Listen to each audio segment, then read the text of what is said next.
What's going on, you loyal listeners? Thank you for tuning in to the L Squared Podcast.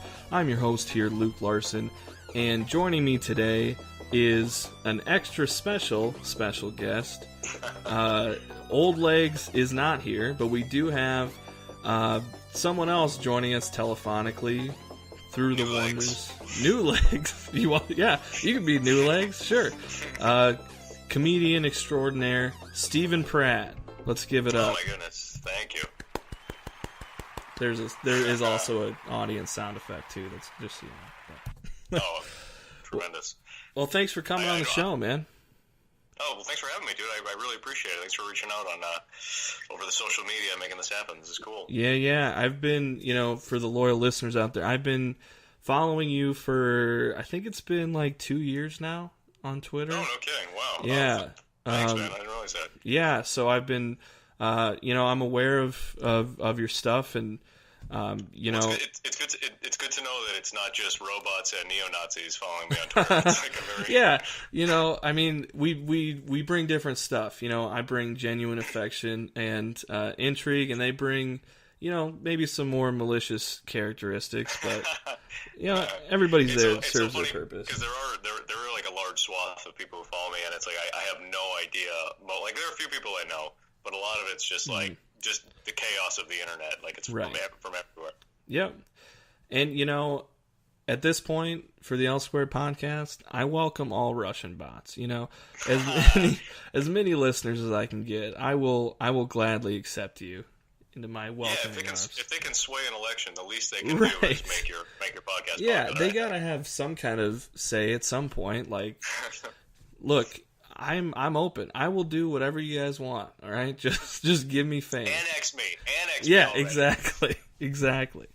Well, so loyal listeners, we were actually gonna do this the other morning, but I just gotta say, like.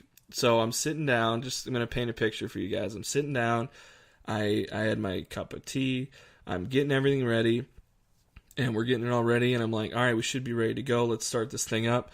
And I see out of the corner of my eye, out my window, my overhead door of my garage literally just starts opening on its own. And I'm like, what the hell? So I run out there, and that's where my dog sleeps at night, and she's not out there. So I start looking around, and then I told Steve, hey, sorry, I got to go take care of this. Well, I started looking around town. I had to call the police. Like, what had happened was my garage door opener in my car, the button was frozen down. So I don't know how many times that door was opening and closing, but she must have got out. The cops picked her up. They freaking called the Humane Society. And so I'm like, okay, well, I got to go get my dog back. And then, I'm just taking this opportunity because I want to shit on the Sioux Falls Humane Society for a second. Because, like, I finally found the true purpose of my podcast. Exactly. I just need a witness here. But, like, I adopted this dog in May of this last year, and she's so sweet. She's a great dog. I don't know why anyone would bring her back, but just getting to adopt her was just the biggest pain in the ass. Like, they make you jump through so many hoops. I heard that's a really aggressive process. Yeah, and it's really like it's a little bit insane because it's like you can't even go walk dogs. Like, you can't even volunteer your time there unless you get evaluated, you get approved, you have to go through all this stuff. And I'm like, what are you guys doing here? Like, and their philosophy is that they want, better owners, better people to adopt that are more, knowledgeable, which is fine in theory. But at the same time, it's like you're shoving away a good amount of homes by all this paperwork. The best part is, even if you, like, they make you jump through all these hoops and these rigors, and I think it is true, like, you do want a good quality dog owner, but at the same time, at the end of the day, if they don't get an owner, they're just going to be euthanized. Right. That's exactly exactly. It's like, so you'd rather just kill a lot more animals. Which is a really big insult. It's like, if you don't get the dog, it's like, well, sir, we actually think murdering this animal is better than letting it live with you. It blows my mind. And I just don't see it. And, so I'm going through this process. I have to get I have to deal with the city cops. I have to prove that she's licensed to me and all this stuff. And then I go there, and they told me, just call this number when you get there. We'll have somebody come get her, because they open at 11 a.m. randomly. But I get there at like 9:30, and again, I'm taking this opportunity. I'm gonna air all this out. I'm shitting over every aspect of this.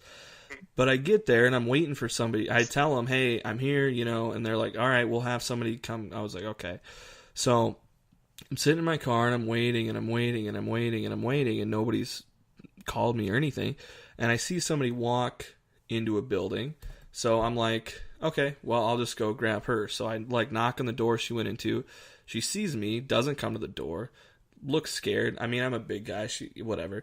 But she runs the back, and she must have called somebody, because then I get a call, and they say, hey, this is Officer whatever with Animal Control. And they asked me who I was. Oh, yeah, I'm here to get my dog. And they were like, oh, well, we don't open until 11 a.m., and I understand you're being kind of persistent. Is there a reason for that? I said, yeah, it's almost like I want my fucking dog back. Are you kidding me? Did you say that? Yeah, I did. Oh, man. And I'm like, are you fucking kidding me? Yeah, you're damn right I'm persistent. I mean, what did you expect? Like, no, oh, you guys got her? Yeah, that's cool. Yeah, no, that's fine. You can have her. I don't want to take care of her anyway. You're like, that's great. I actually have a podcast I can do. When can I come by? Oh, that would have been perfect. Oh yeah, don't worry. I got some other stuff. I'll be back at some point. And now in the future, if you just want somebody to dog right. sit, you just let it go. Yeah, that's great. You're like, all right, 11 o'clock. Yeah, cool.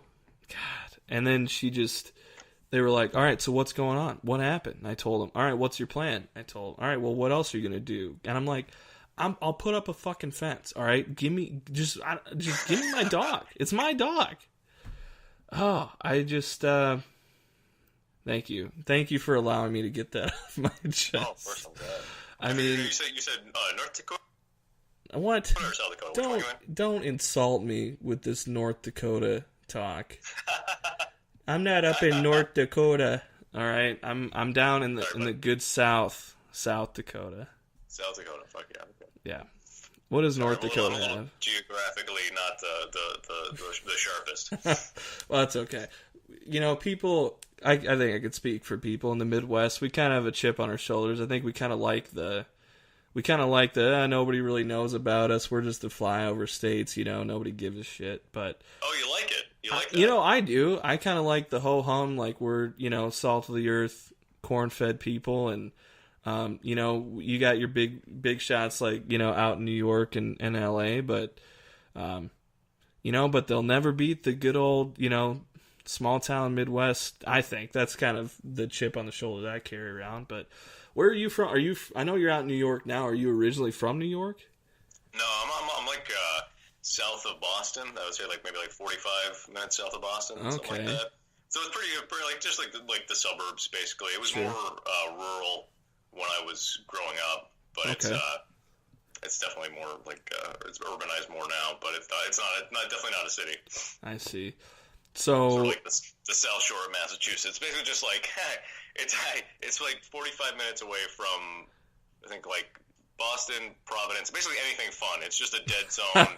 It's like if you want to do heroin though, there's a lot of great heroin down there. I've heard that heroin is pretty fun. Yeah, you gotta save it for the end though. You don't want to start there. Right, yeah. And say what you will, they have a strong community. The heroin addicts, they really stay together for the most part, from what I hear. Did you start comedy in that area? Did you start in Boston or? Yeah, well, I started, like I said, it's about 45 minutes away from Boston and Providence, Rhode Island. So I kind of jumped back and forth between those two scenes, and then a little bit in Connecticut. That's kind of how, I guess you call it a floater, okay. Where you don't really have a scene.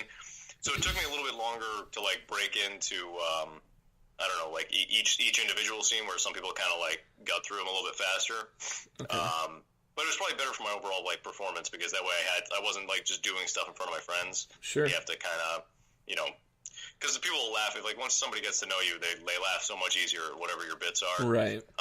That makes sense. When you kind of don't have that, we can't rely on that yet. Sure. Kind of have to just be good or whatever. Yeah, and I think, big surprise. Sorry to whatever, break the mold. I'm not a stand-up comedian, so I'm not going to sit here and pretend I understand, what it's like. But I would think that would probably give you a good idea of performing in front of different types of people too, like not just your friends, 100%, but 100%. different demographics and yeah. Yeah, Rhode Island has like a whole different feel to it than like Mike's or shows up in Boston. Like, once you get near Cambridge, it's a very different animal because it's just like you've got very I don't know, liberal like audiences that really, especially for Mike's, it's tough to like work out kind of like, I don't want to call them edgy ideas, but ideas that aren't super politically correct or whatever. And it's just tough. It's just tough to get those going because when they're not formed yet, you have to like. It sounds ignorant. Yeah, you just get better at like the misdirection because you almost have to work faster than their brains are figuring out what you're trying to do. Oh, I see. Because there's just certain trigger words for people. Like the second you bring, like especially in Cambridge, like the second you bring up like if you're gonna do a joke about women, it's like you almost can't start by talking about women, or you have to give like a certain setup qualifier to let you know that like you're not a piece of shit or whatever. Sure. Because people just and that definitely where you do your stand up definitely shapes how you do it because you start to write for the rooms that you're in sometimes. So that's why it's good to get out of your scene. Where some people just hang out in one place the whole time. Right. Because I would imagine you would think that would give you a leg up, but really it maybe would just hinder you to kind of keep you stagnant in a way. And like 100%. Well, also like if you're trying to find your voice, you should try to like get out and figure out what's, because if you're only writing for one small little group of people in a small state in the entire nation, it's going to be I don't know. It's just not. It won't translate. And there are people I've heard say from like Boston where they go to like other scenes and they're like, my shit just doesn't work in anywhere that's like a bar show and on the South Shore of Massachusetts, even within the same state, they can't quite get the laughs they do within the city of Boston. Yeah. So, like at this point, are you like traveling farther out than the East Coast? Like, are you going around the? Not yet, not really. I'm kind of bouncing around. Like I do some like kind of the same stuff like Providence, Boston, Connecticut, that kind of stuff. And now I'm really trying to break into the New York scene right now. There are just so many fucking comedians here. It's crazy. Yeah, it's really pretty wild. But yeah, I'm having a good time at it though. It's fun. Yeah. Well, I mean, look, I don't want to sit here and kiss your ass, but like I said, I've been following you for a couple years, and I really like your stuff. I wouldn't say that I wouldn't ask you to come on if I didn't. Oh, thanks, man. I appreciate it. Really I really funny, do. But yeah, well, it's cool. So like at this point, I think like for me, I listen to a lot of podcasts. That's kind of why I listened to enough, and I got to be on a few, and that's when I was kind of like, hey, I could do like a shittier version of that, Is that kind of how it was like with you in comedy? Were you big into comedy when you were a kid? Is that something that you thought that you would end up doing? Yeah, I was hugely into comedy as a kid. I really ate it up. Stand up and other stuff. I was like obsessed with Jim Carrey, probably like most 14-year-old boys. Sure. And I don't know. I would watch like there was a period of time where like Comedy Central had like a bunch of just like stand-ups on it, and they mostly. And I mean, I don't like judging other people's stuff, but I was like, that's not very good, and I think I could at least do maybe something around the ballpark of that. And I would hear a joke and I'd be like, why didn't they say this at the end of it? That would have been like a better. This was before I knew what a tag was, but I was like, I would have like a better punchline. I was like, if I can write that well, maybe. And I didn't do it for a long time. I probably got into stand-up later than a lot of people. Just because I didn't know how, I had no clue how you got into it. Like to me, I thought it was like you had to live in New York or LA or something. Right. But then a friend of mine just kind of like said, he and I were friends in high school, and he ended up moving to Tennessee for college. He got into the scene down there, and then when he moved back, he kind of was like, figured out where the Boston scene was, and he was like, "Why don't we come do some of these mics with me?" And he's like, "You're pretty funny, check this stuff out." And then I wrote my 5 minutes or whatever, and it went pretty well. It wasn't like it wasn't anything groundbreaking, but it didn't suck totally. So I got some laughs. Yeah. So your first set didn't bomb. I think that's probably pretty important, right? Yeah, I'm sure there were definitely subsequent bombs, but that's kind of good. I mean, it's like you just have to. appreciate the process of it. Like, yeah. you gotta love, because to me, it's like my favorite thing about it is writing the joke. Probably. I mean, I love performing, but it's like there's some little, like, the energy I get when I'm like, oh, that's funny. Like, you have that idea that makes you organically laugh in your own head. Like, you make yourself laugh somehow, and you're like, oh, that's something. There's let me work that out. And then when you get it, and you're like, I think this is gonna be funny. And then that night you go to like a mic or a show or whatever, and you just kind of stick it in there somewhere, and then it works, and it's like, holy crap, it's like the best feeling. Yeah. Wow, that sounds awesome. It's good, but when it doesn't go well, then it's just like, I think I had one of those. I'm working on this bit thing about a topic that's not, particularly beloved among people, and I tried it the other night at a show, and I opened with it, which is a rookie mistake. You just, usually it's better to kind of sandwich it in somewhere after you have a tested bit that you can get a laugh on, and then you kind of, you buy some credit with that. But I opened with it, and I just didn't know what I wanted to do with it yet, and it bombed, and it just hurt so bad. Oh, no. It's just like, oh my god, it just, and I'm like, and then you have your entire rest of your set to go, and the audience is just like, oh, you're garbage, and we hate you for bringing that stuff up. Oh man, like you're just so vulnerable, and you're like, hey, maybe is this a thing that you could that you would like, and just a resounding nope. Yep, that's pretty much. And then you're just digging yourself out of a hole. Yeah. And if you're not doing anything more than, it's tough to if you're doing like a 15-minute set, that's one thing, because you can kind of like get people back on your side, and then you can start, doing as well as you would if you were doing just polished stuff. But when you start off in a bad, and you only have maybe 7 minutes or something, or a 10-minute set or whatever, it's just a little bit harder to get that momentum built to back up again. Right. So at this point, are you just doing comedy? Like, I'm just full time? No. I actually, it's funny. I was in a pretty good mood today. I got my. Oh, I'm sorry to ruin that for you. No. What's that? I'm sorry to ruin that for you. Yeah, good. No, I've been waiting for that apology. No, I'm in a pretty good mood.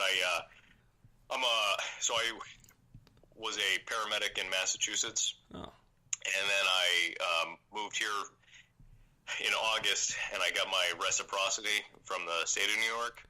But right around the same time, my certificate was coming up. It was going to lapse, so I had to go through this.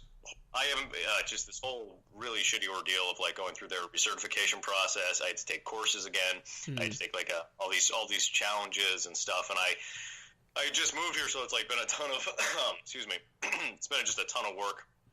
But I just got my certificate in the mail saying that I passed everything, so I'm now officially, so it's pretty good. I was thanks, man. Yeah, pretty happy about it. That's awesome. I gave you a little audience applause in the background there, so you're welcome for that. Yeah, that's what I do right now. I'm just working part-time at that, so I can get up as much as I can. Sure. And I'm just trying to live as close to abject poverty as I can.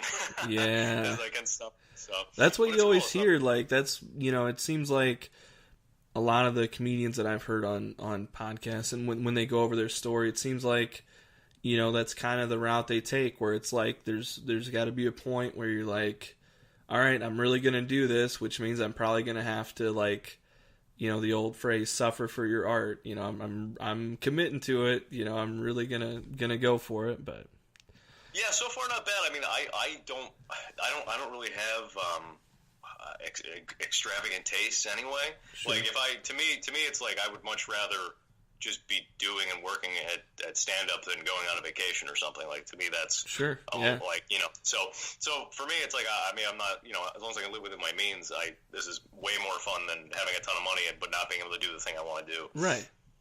No, I think that's, what the fuck do I know? But that sounds like the right, the right approach to take to it. And that's kind of how I relate to that, is like with, I would love to be able to get this podcast to a point where I could kind of do this more than than what I currently am. But, you just, like you said, you just keep working at it, and if it's something as long as you like doing it, just keep hammering at it, and eventually, if you're quality, people will eventually take notice. Right? Yeah. Or at least that's what I whisper to myself every night as I put my head on my pillow. Yeah, you and me both, man. I'm like, it doesn't matter how many podcasts there are out there, it doesn't matter. Like, it's going to be the okay. market's so huge. I mean, really, it's like, all you got to do is connect with an audience, and you don't need, with the way Patreon works now, I mean, you don't have to be a network or a conglomerate. If you have 3,000 fans and each one of them gives you however much money a month, and they're actually like dedicated, then you're set. Right. Yeah, and that's, those Russian bots, if they got bank accounts, like, I'll take it. I will talk about, you know what? As long as you have a 15-minute segment dedicated to why Hillary Clinton belongs in prison, they'll be in your corner. At this point, it's self-explanatory. Like I'll whatever they want to talk about. And I will say, like, I don't know, have you heard the Soviet Union national anthem? What is it? The Soviet Union's national anthem? Dude, who hasn't? It is a banger. Like, it is great. I'm like, it is like, I don't know how to describe it other than it's phenomenal. And I'm sorry that they folded as a country to lose that. I think I may have heard it before. It's pretty oppressive. Is that the right word? Yeah, but I mean, okay, cool. And like, there's an English version out there, and it's like, it's really funny, the choice of words, like. At one point, they're just like, through friendship and labor. That makes me laugh every time. Like, yeah, that's what I think of when I think of the Soviet Union is, friendship and labor. That's what made it go, Sounds like the intro to a very dark children's program. Right, yeah. Oh, man. So good. So, the moral of the story, Russian bots, if you're out there, either one of us would really take your support at this point. But, like, so is that your goal at this point? I mean, like you said, living within your means, getting up as much as you can, but would you like to just be like I don't know, like just some, is it just like, I've heard the key to happiness is achievable, smaller goals. So, like, keep going up. So is this, like, a goal that you would want to start doing comedy full-time? So, I mean, the short answer is I think the way I look at it is, like, I constantly want to keep getting better at my craft.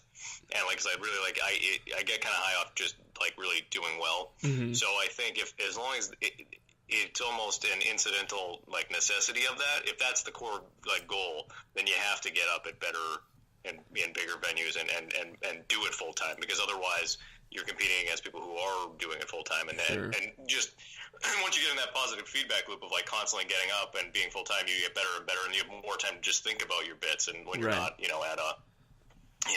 9 to 5 or whatever. Right. And I suppose like you wouldn't necessarily want to like make it big before you were ready. If you made it big off something that you were doing that you didn't fully believe in, or wasn't fully ready. You see that happen with people too, or when you have success in a field that isn't the same, like when YouTubers get big or whatever, and then some comedy club that doesn't quite. I think, from what I understand, they're starting to get kind of an idea that a YouTuber isn't a comedian, and because like there have been some. I heard one of the ones. I think it was the Connection in Rhode Island. I think they had a guy who was just like a YouTuber or something go on, and he bombed really, really bad and just like left. So like 15 minutes into what was supposed to be an hour or something. Jeez.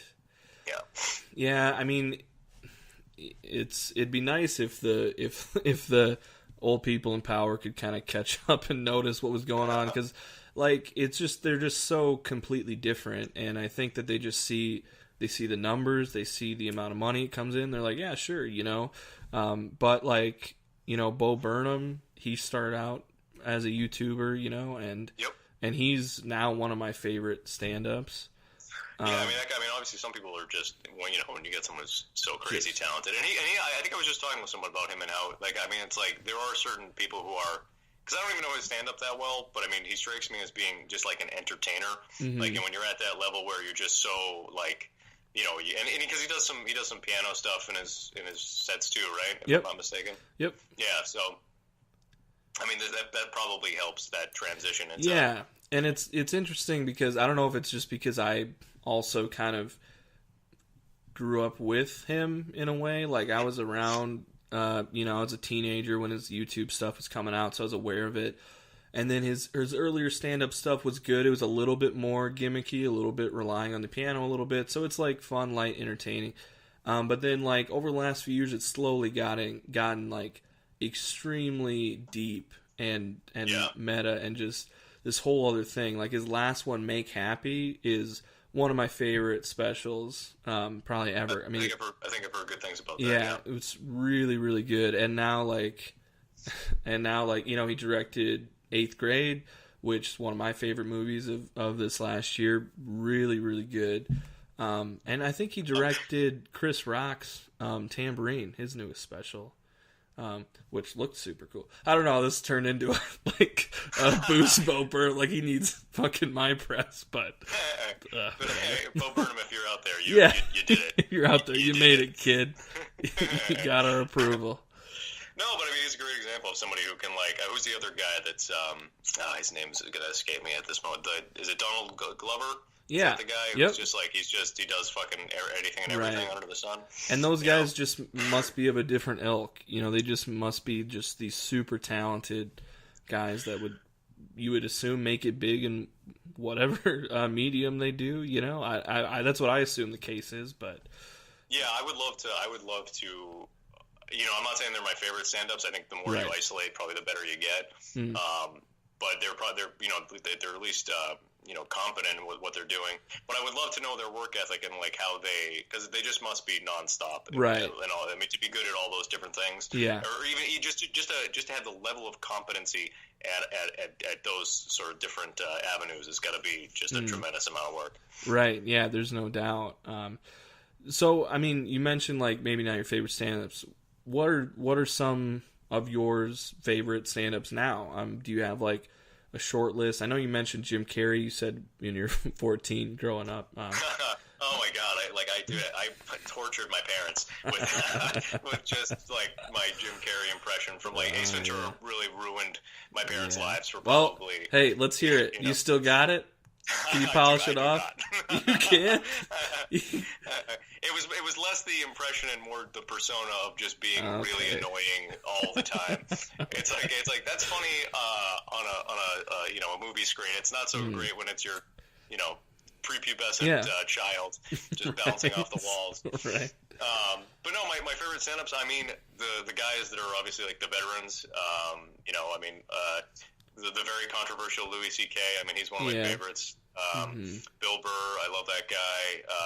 Dave Attell, big fan of him. Chris Rock, his Bigger Blacker might be one of the best specials like of all time. And then there are a lot of like guys that I don't know how deep into stand-up you go. I don't want to like, you know, but there are like a ton of people that are kind of like, I guess you call them up-and-comers now. They're really, I guess they're beyond up-and-comers. I mean, they're national touring headliners, but, you know, they're not quite in that that veteran camp or whatever you want to call it. Well, who were some of those guys? Because the guys you mentioned, like Bill Burr is probably my favorite. Which, you know, at this point is like, oh, you know, are the Beatles your favorite band? You know? No kidding. But he just really, he does it for me. I'm a big Pete Holmes fan. You know, all those guys, Dave Chappelle, you know, but who are some of the guys that like, that maybe some of the listeners and audience don't hear about as much that, like you said, are national headliners? All right, well, I'm gonna miss like I'm sure a million people because I don't have to put like. Sorry to put you on the spot. No, that's fine. I mean, like some of the guys that are younger, like Sam Morril. I don't know how you know him. I think he's got Sam Morril, Mark Norman. Okay, yeah. You kind of sound like Mark Norman. Sorry, I've heard that before. A little bit. No, yeah. Right. Yeah, people tell me that. Rory Scovel. He's love Rory Scovel. Yeah, he's really. It's like whenever I see him, I think it's like if Will Ferrell like went the route of stand-up comedy, like he's just got such an insane level. That's interesting. Goofy energy. Oh man, yeah, it's crazy. His special on Netflix. You know, Rory Scovel does stand up for the first time. That fucking killed me. Oh, loved it. Yeah. I think he had one before that too. He's just, I mean, what a performer. I mean, that guy is like, I can't imagine him watching him. Like, I haven't seen him live, but I imagine it'd be kind of a treat. Because that's the best thing. Like, I have trouble watching specials now. Like, I don't really enjoy them the way I used to, just because I kind of, I'm sure like a magician, that you're like, okay, and this is what's going to happen, and you kind of predict the punchline. Right, you kind of pick them apart a little bit.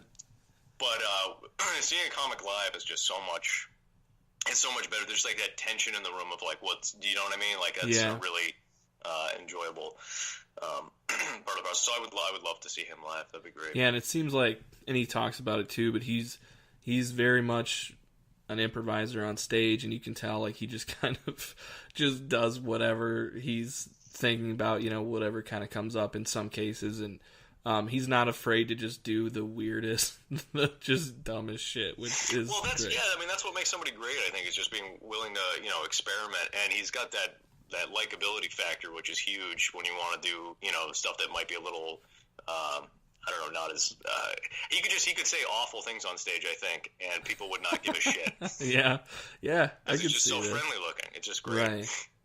Yeah. No. I would also say Big J Okerson is another guy I really like. Do you know him at all? Well, I've heard a lot of stories about him, but I'm not really familiar with his stand-up. Yeah, I've seen him once live, and he's his crowd work is just on another level. Like, it's so good.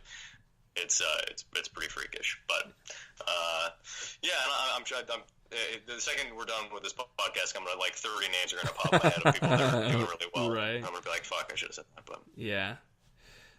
Well, I mean, man, I could just sit here and talk about comedy with you, man. But like, I don't know, like, it's always fascinating to me because, like, I mean, probably my favorite, like, kind of what got me into podcasts was, like, a lot of different things, but I just kind of, like, I started to watch Conan a lot and, like, kind of get into, a little bit of late night, which I liked a lot, but then I just kind of didn't like the facade of it, you could just tell it's very obviously, like, the performance, right, and I'm just kind of like, well, I kind of want to get to know them a little bit more and be more, a little bit more behind the curtain stuff, and I just kind of kept hearing Mark Maron, and then I checked out his show, What the Fuck, and that's a great podcast, and that kind of got me into him and kind of whet my appetite, and then, like, now probably my favorite podcast is You Made It Weird with Pete Holmes. I don't know if you're familiar with that, but I think I may have heard one episode. Just I think someone sent me the Bill. I think he had Bill Burr on, so I may have heard that episode. Yeah. But yeah, there's so many podcasts now. It's tough for me to like. I like there are ones I like that I don't even get to hear that often because it's like such a. I listened to more probably when I was driving and stuff like that, or But now it's like just trying to get up a bunch. Right. But no. Actually, I was going to ask because you mentioned Conan and you don't like that the sort of the facade of what like a a panel interview is. Yeah. But he just came out with a podcast that's basically. So he can, I think it's called like Conan and Friends or something. I've listened to like one or two, and they're really funny, and it's kind of more what you're describing with that. Yeah, I saw some ads for it. I haven't checked it out yet, but I was interested to see that. Yeah, that'd be cool. It's just like, yeah, I don't know.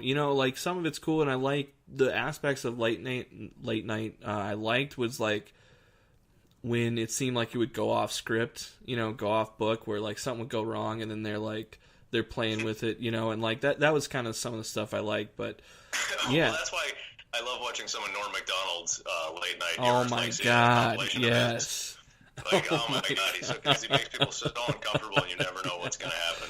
Oh yeah, that is the best. And like him whenever he's had a roast, like that's the best because he's just gonna troll the whole thing. Yeah, he's so good. Yeah, he's so good. He's another one of my favorites that I didn't mention earlier, but yeah. So, I mean, I don't know, like, so we're, comedy, maybe, at the point, like you said, you just kind of want to work on your craft, and, the goal is to get up full time, but, like, let's just throw caution to the wind, like, let's look way down the road, like, at this point, like, what do you think, like, would be your height? Like, at what point would you be like, wow, this is, like, unbelievable, this is exactly what I want to be doing. Like, I can't believe like this is happening. Well, we discussed it a little bit before we started recording, and that was cult leader. So I think that would probably be that's right. where I'd like to get to. Yeah, and you've started on the beard. We just got to extend it down like we talked about. Yeah. Exactly. Beard necks, neck beards. The cult facial hair of the Stephen Pratt group. No, I guess the end goal, I don't know. I just like I said, I would just like to. The insane. The goal is to always work towards the idea that you want to be like. If you're not trying to be one of the greatest ever, like I don't even think you should. Do you know what I mean? Like, yeah. I don't think that's whether that's in the realm of possibility or not isn't really even important. It's just like you definitely won't be if you don't try. Right. So it's like at least I'll put that in my So that's how I approach it. Sure. So I don't know whatever that is, whatever the version of that is for me. I guess that's kind of. Yeah. But who even knows how this is going to shake out? The way like the internet's been so disruptive of what we're in a weird little. I don't want to call it a bubble because that's different than what happened in the '80s, I guess. But it's a. You can see like the way celebrity is just like breaking down anyway. Mm-hmm. And it's kind of like Netflix is just the onslaught of special. Right. They're not even specials anymore. They're just so many, and it's like. I haven't watched half of them, and I do this stuff, so I should, I probably should be, but it's like there's just so much content out there. So right. I don't know how this all shakes out. Like yeah. But I'm sure there's. I think when I get there, I'll have an audience, however large or small that'll be. Yeah. And so yeah, if I can be, really, I guess the end of goal too is also like I would just like to be. As long as you're respected by your peers, or if you're respected by people that you respect as comedians, I guess that would be the benchmark. Right. And whatever level of success that is sort of more, ancillary to the actual overall picture. It's not quite like black and white, like this is exactly what it's going to be. Yeah. Yeah, because honestly, you look at someone like, Kevin Hart, who just got, told no by the Oscars. Mm-hmm. It's like, I don't know, I don't want that. Like, that's, right. I wouldn't say no to it, but that's certainly not the goal, is to get to that level of, sure. What that's almost too much exposure at this point, because now, at least in the current, political climate, everyone just wants to destroy you. If you have too much, if you get too much as a comedian, they just want to take stuff away from you, because you get too well known by the broader, politically correct police or whatever, and they just you can't be a comic and not get tarnished along the way with your material. You just can't. You're going to offend somebody. It's like, so when you get to a certain level, they're like, all right, now we got to bring it back down. Right. Yeah, that's interesting. And you mentioned internet and kind of breaking down celebrity and kind of I don't know. Part of me feels like that's good. It's liberating. And I guess whether it's probably not good or bad. It's just kind of what's happening. But I think it's both, because it's like, it's good because I think that, in a way you can hold people a little bit more accountable, but also there's a double-edged sword to it, because then also like things are taken out of context, and then now like it's hard to explain without sounding like I have a side, because I don't. But like when they bring up things from the past, they don't take into account that it was in the past all the time. And I'm not saying that makes it right or wrong, but like, no, it's crazy. Look, it's insane to look at.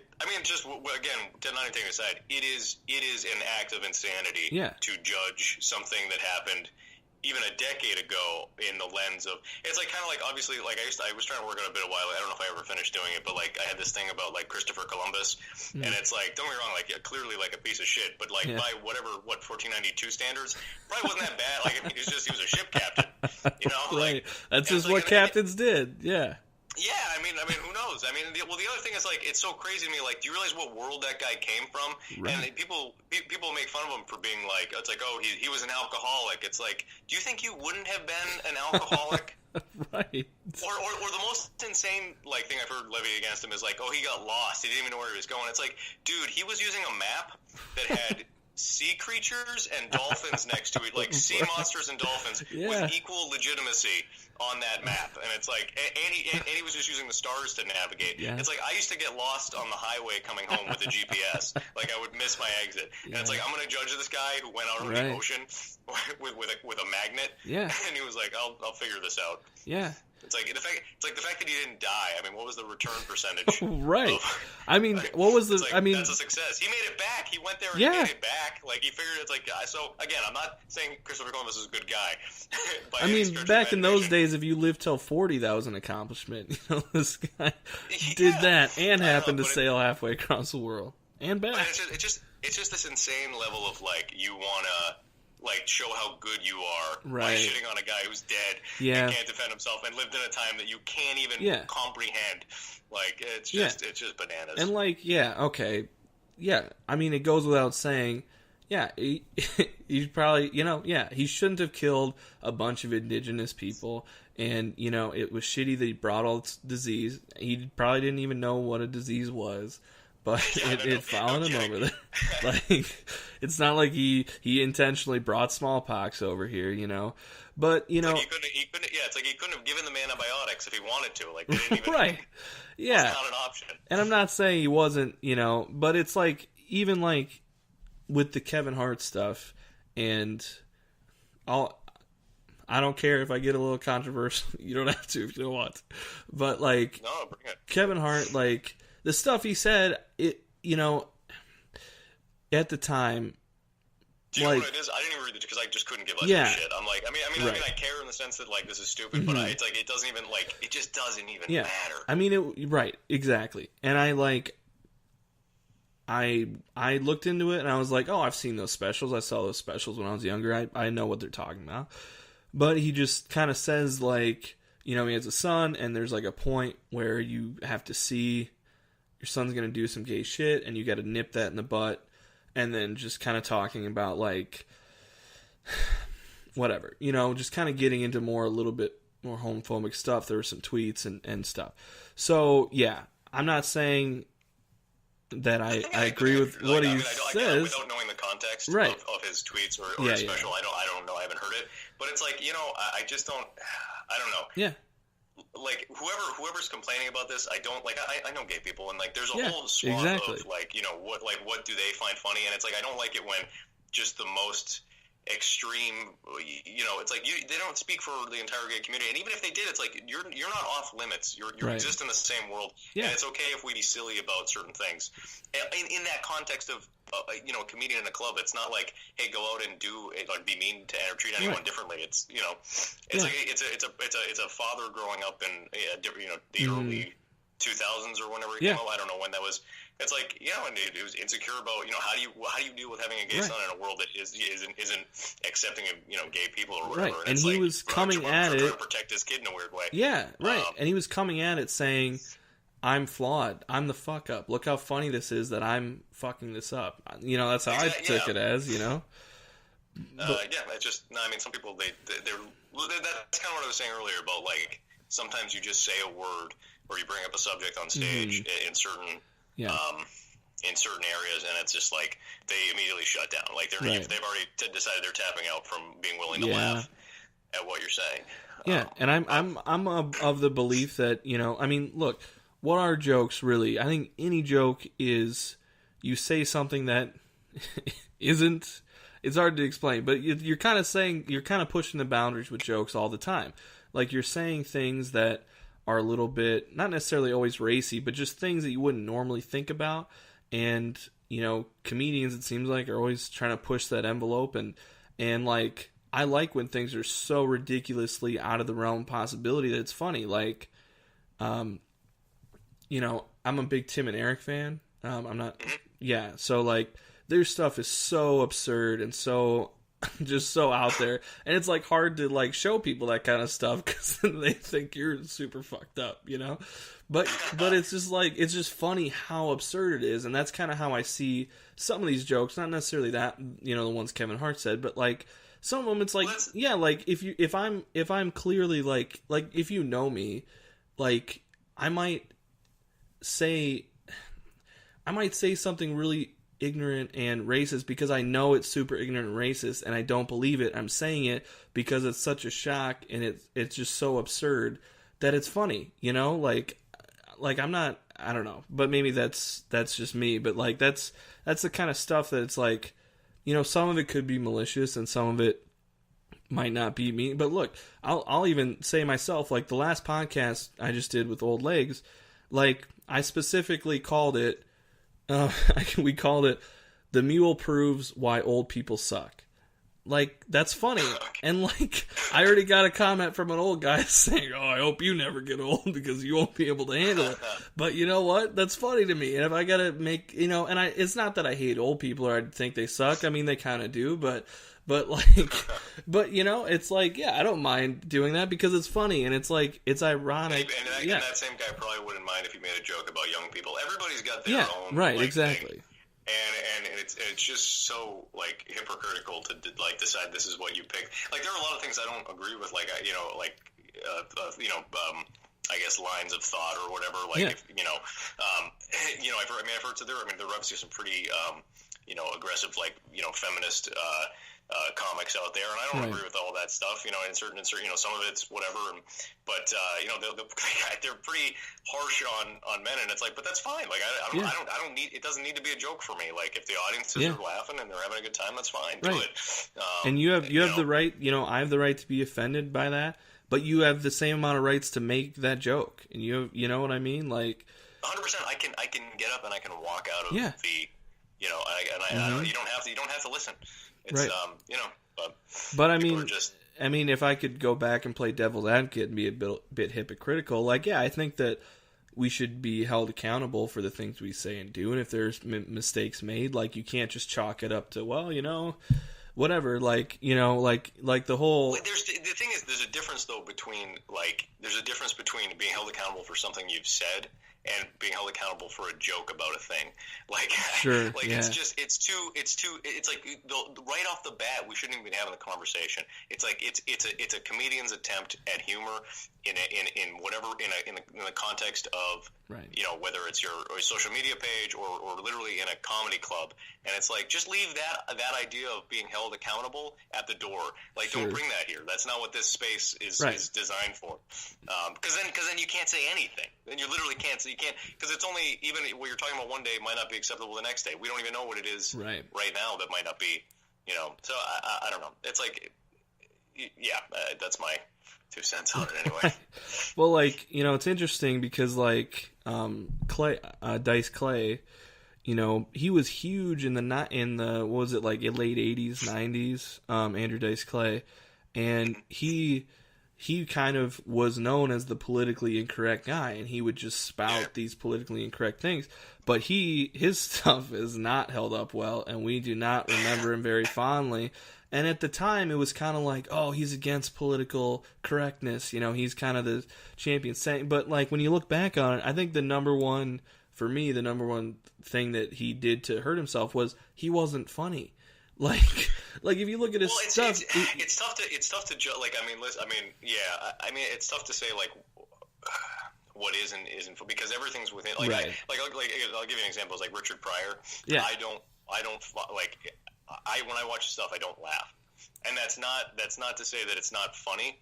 It's just I may have, over time, things get he influences so many people, and the ideas and those sort of like takes and all these other things they've been disseminated into the popular culture so much, and so many other comedians are doing these sort of things, that it's like it doesn't have the same impact that it would. So you really have to appreciate it from the time that it came out. Like, I never saw Andrew Dice Clay, so I don't really know his stuff other than it's sort of like a lot of rhyming. Right. But but like, I just don't think.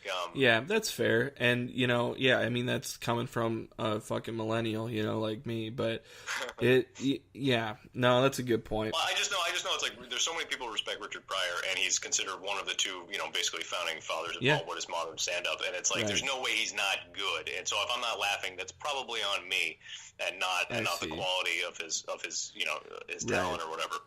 And the other thing I would say about the offensive stuff, like, people, it's like you also don't know whether these people are actually genuinely offended about the stuff that you're saying, and how much of it is just these power games people play on the internet anyway. Yeah, it's like they're like, there are some pathological personalities out there, and then people who are just it's just this attention, like they need to make themselves important through the vehicle. I think attacking. I think that has a lot to do with it.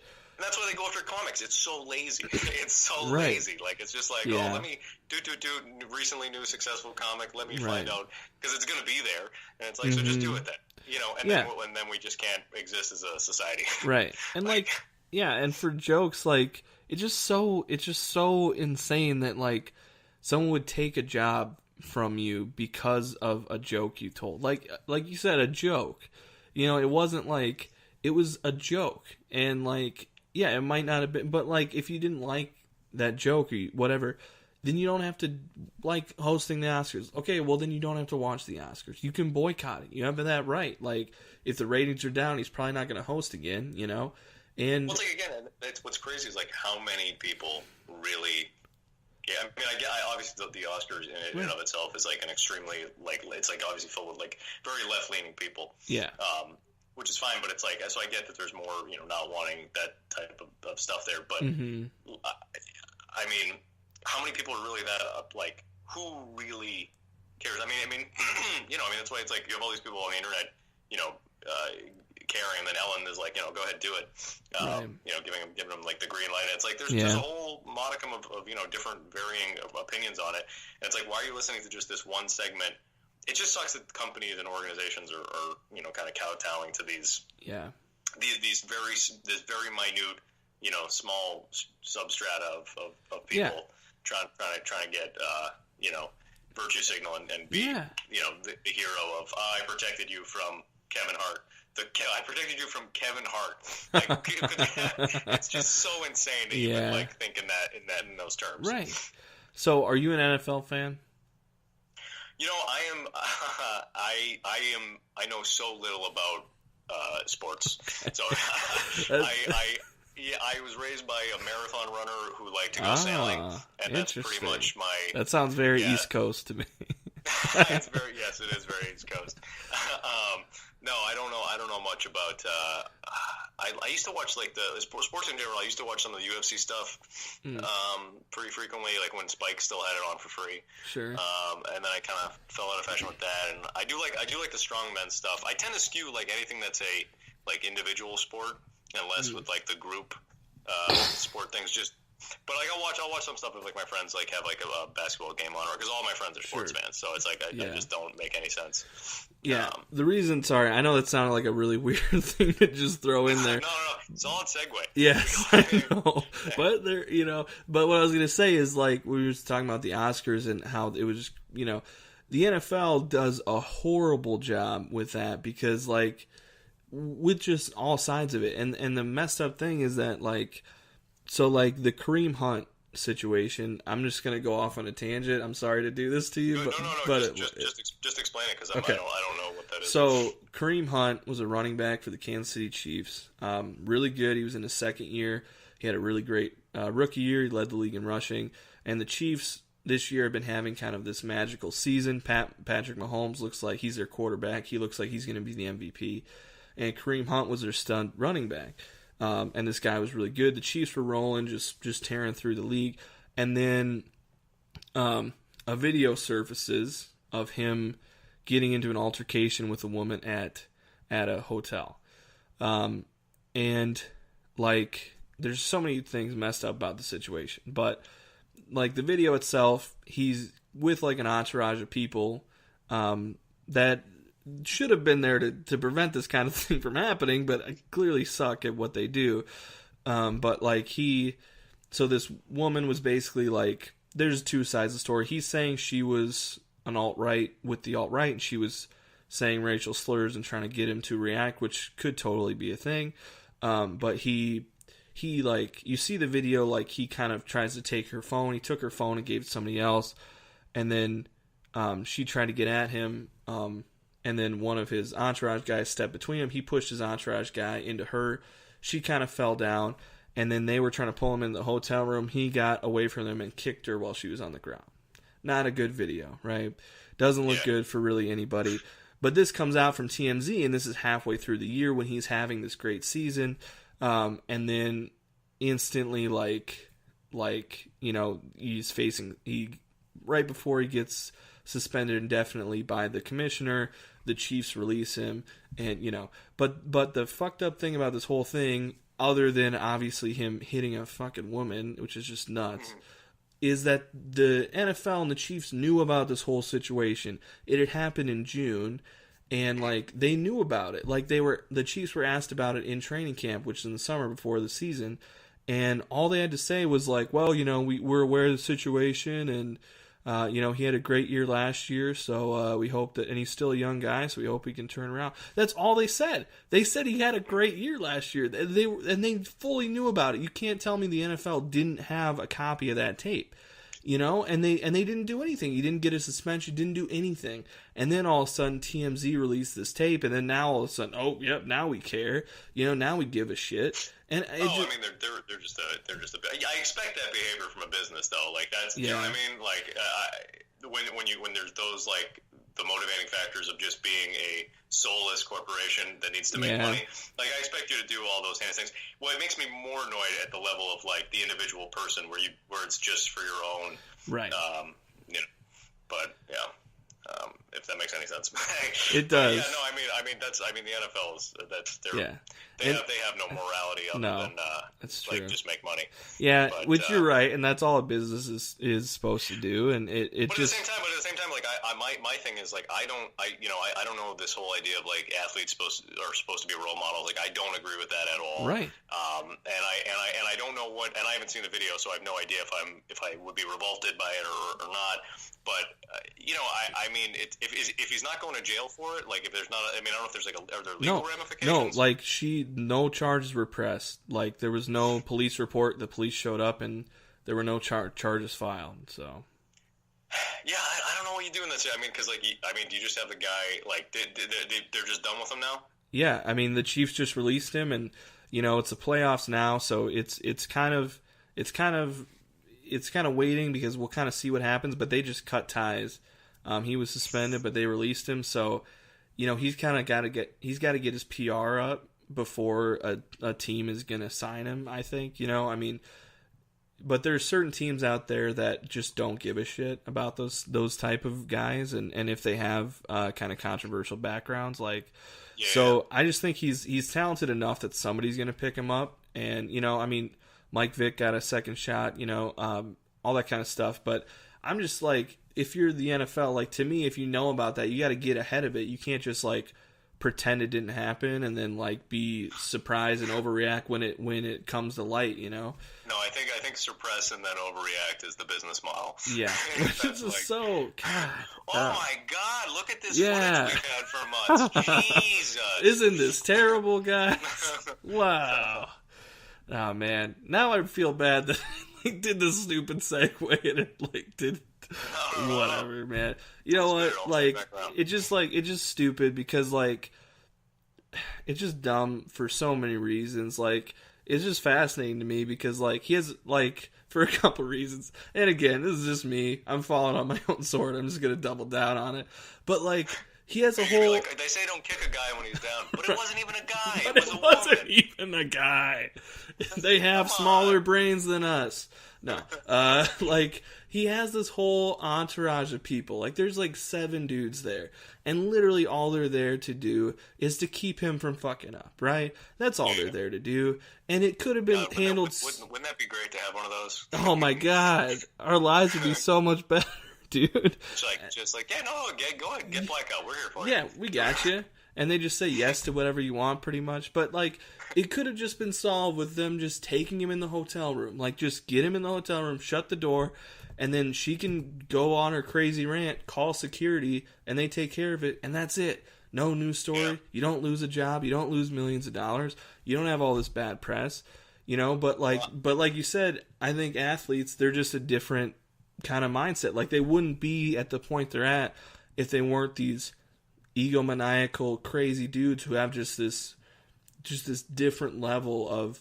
Well, I mean, some of them are like super. I mean, some guys are that laser focused, yeah, and they're pretty professional. But right. Like, I don't know. That you will always get that element. But I don't know. That's you shouldn't kick a woman when she's on the ground. We should probably be clear about that. Like, it's pretty bad. It's pretty indefensible at that point. Like, Yeah, whatever I mean, you did, I don't know, yeah. maybe that's not the perfect example of like when but right. like, but I do hear. I mean, everybody does. I really do believe everyone deserves a second and maybe even third chance. Like I think it's like, no, we're not like. That's what bugs me whenever I see tweets like, "How hard is it to just be a good person?" I'm like, pretty fucking hard, man. It like, is, depending on how you were brought up, like it's a lot of work to consistently with all that, especially, and we have no idea at that level like the temptations that people have to deal with. Like I mean, I cannot imagine being like the fact that like the people make fun of like child stars, like, and I'm sure I will, but like.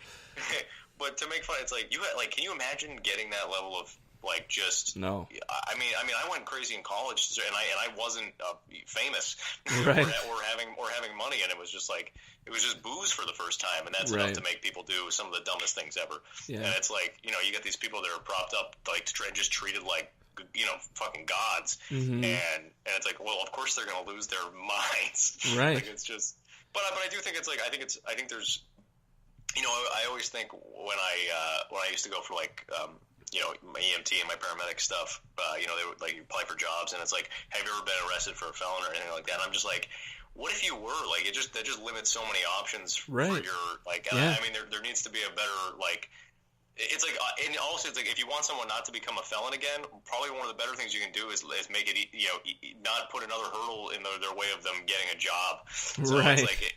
And it's funny, too, because a liberal person would agree with what I just said, but it's the same super left liberal person who would not agree with letting certain celebrities get second chances. And it's just so, like, with that, the snake tail logic just starts to eat itself.